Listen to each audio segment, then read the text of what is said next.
Voici donc une bouteille de champagne.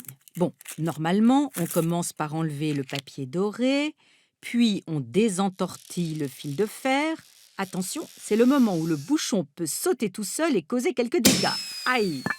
Mais la plupart du temps, il faut faire coulisser le bouchon tant bien que mal dans le goulot pour l'extirper. Ouf, ça y est. Une chose est sûre, cette façon de faire manque sacrément de panache. C'est en tout cas ce que pensaient les soldats de la Grande Armée qui fêtaient les victoires napoléoniennes en ouvrant les bouteilles de champagne avec leurs sabres, donc en sabrant le champagne. La cassure doit être bien nette, il faut un bon coup de main ou plutôt de sabre, ce qui n'est pas à la portée de tout le monde. Je ne suis pas sûre qu'il faille vraiment que vous tentiez le coup avec votre couteau de cuisine. Alors, une fois que vous avez sabré le champagne, vous pouvez le sabler. Mes compatriotes ont d'ailleurs tendance à confondre ces deux expressions, sabrer le champagne, sabler le champagne. Sabler le champagne veut dire boire sa coupe d'un trait, d'un coup. En fait, cette expression viendrait de la fonderie, où sabler veut dire verser un métal en fusion d'un seul coup dans un moule.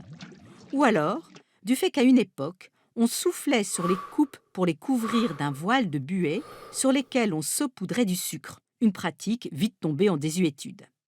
Donc, après avoir sabré votre champagne, vous le sablerez, mais dans une coupe ou dans une flûte.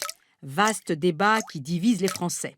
Alors, même si au restaurant c'est toujours l'expression coupe de champagne que vous verrez écrite sur la carte, c'est probablement une flûte que l'on vous apportera.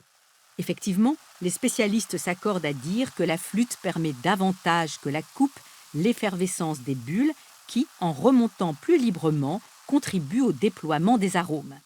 C'est un peu dommage, car l'origine de la coupe, si l'on en croit la légende, ne peut que contribuer au caractère émoustillant du champagne. La première coupe aurait été moulée, et oui, sur le sein gauche de la marquise de Pompadour, la maîtresse du roi Louis XV. À moins que ce ne soit sur celui de Marie-Antoinette, l'épouse de Louis XVI qui finira comme son mari sur l'échafaud, ou encore sur celui de Pauline Borghese, la sœur cadette de Napoléon. Quoi qu'il en soit, à votre santé.